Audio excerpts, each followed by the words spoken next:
So the first one is William Wragg, Yeah. who's the MP for Hazel Grove, Yeah. Stockport, as we know. And he's the character at the centre of this sexting scam. Yeah. And as I understand it, he was trapped in something called a honey trap, where basically somebody deliberately got involved with him, asked him to send pictures of his penis to them, which he did. Once they had those pictures, they then blackmailed him into giving him the numbers of his other MP colleagues so they could do the same thing to them. And were they doing it for money? I'm not quite sure what the...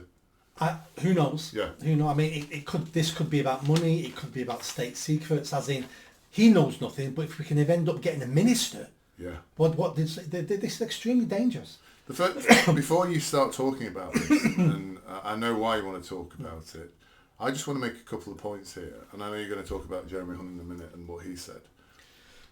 I don't understand why a man would send a picture of his penis to a woman. It's something that I would not even contemplate, think about, or even think would be remotely attractive to a woman.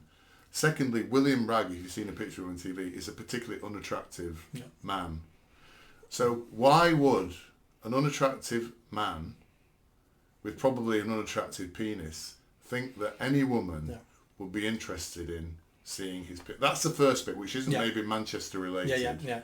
That's kind of the first bit. So before you get into your other bit, just tell me, because just from your nodding here, it looks like you don't think that would be a problem. But So this happens to humans where we think, because we think a certain way, the other person thinks the same sort of way. It's one of the main problems in marriages. We think our wife thinks like us, so therefore she must know what I mean. Well, no, she doesn't, because she's different from you in lots of ways.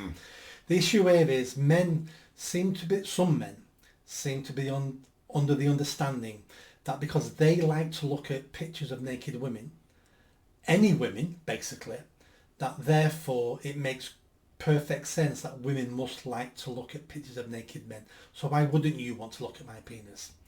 What they don't understand is men and women are different.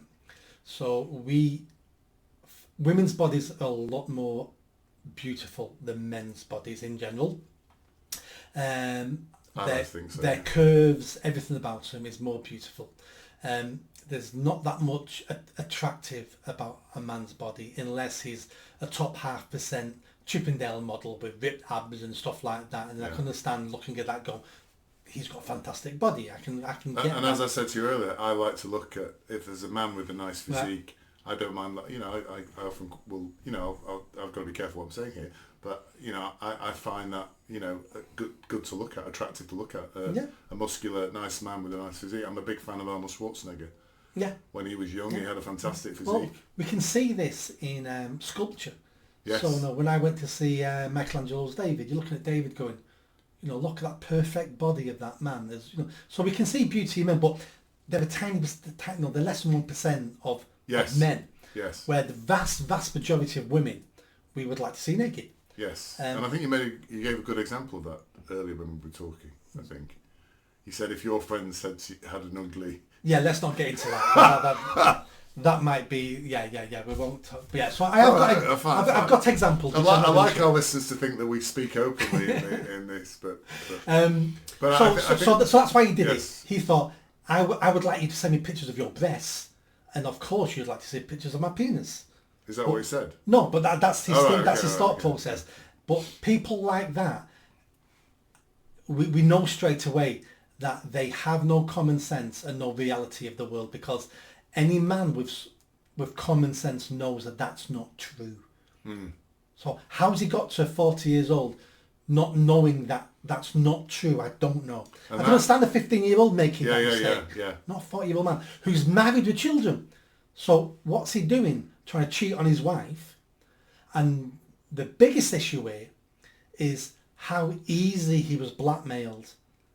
How easy it was for him to throw his colleagues under the bus by then sharing their mobile numbers with this scam artist. So we don't know what the motive of this is.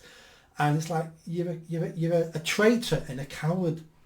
And I use the word traitor because He's an elected MP. Yeah. He's got some power. He's connected to very powerful people, and he did sit on some very important committees. Well, he's a traitor because he's endangering other MPs who are the people who look after us and run our country. That's why he's a traitor. Yeah. But how many red flags are with this character? He's 40 years old. There's your first red flag. He's married with children. He's prepared to have an affair. Mm. He thinks showing his penis, sending a picture of his penis to a woman would somehow be attractive. Yeah. And then he gives other MPs' numbers to the same woman when he's being blackmailed. Yeah. I mean, it's the numbers of issues there are phenomenal. And how did Jeremy Hunt, our esteemed Chancellor, respond to this? He said, well, this MP, once he realised he'd been caught out and he knew the press were going to run a story on it, he then told his colleagues, because he had to, he was going to be in the paper anyway. The Chancellor said he was, I think it was very brave and courageous to come out. And I'm like, you're not brave and courageous, you're a traitor. You should have been sacked as a Tory MP there and then, but no, they stuck up for him, and eventually the pressure was too much and he had to resign the whip anyway. He's still an MP, still being paid £92,000 a year, so he's not resigning the money, he's just now can't sit as a Tory MP. Mr. Wragg said he was sorry for his weakness, an apology which was praised as courageous and fulsome. Like that. I suppose he fulsome underpants. Yeah. That's it. That's all I can say on the that. The Chancellor now needs to resign because your judgment is flawed and pathetic. Yes. And he resigned the whip himself. He wasn't sacked. He wasn't even. So doing that's okay for a Tory. The Tories won't sack you for that. Yeah. But the pressure got to him and he sacked himself as a Tory. But the Tory party didn't sack him for that. It gives you a massive insight into the people who are running our country. Yeah. That has happened, doesn't it? It's all about them. Yeah. That sexting was all about him, some sort of gratification, hoping to get laid. Yeah. All about him. Yeah. Never once did he put his country first. Never once did he put his wife and children first. No. Never once did he put his colleagues first. Put no one first. Just himself. Just himself and his penis. And his penis.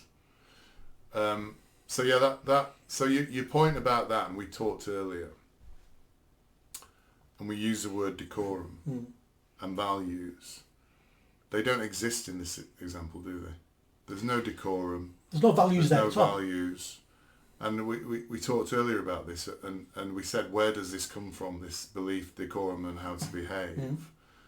And we talked again about Christianity and Christian values, and I've talked about this before. Christianity and the values that you and I were taught as children in church and everything like that seems to have disappeared now, and the very things that defined the way that we felt we should behave, and this guy's younger than us, I suppose, in that way, they seem to have kind of vanished. They have. Men have always done these things to a certain extent, as in want affairs, and once you become an MP, you've suddenly got power. Women find power attractive. So as a very under average looking man that he is, he's probably never had his choice of women. He's now an MP. He gets a text, sees a photo and goes, she fancies me. I've never, I may never slept with a woman as beautiful as her before. I can understand the honey trap. The second he realised it was a honey trap, he should have been straight to the police, straight to the Prime Minister going, this is what I did, but it stops there, because that's my personal life. I've made a mistake. Made a mistake, but that's my personal life.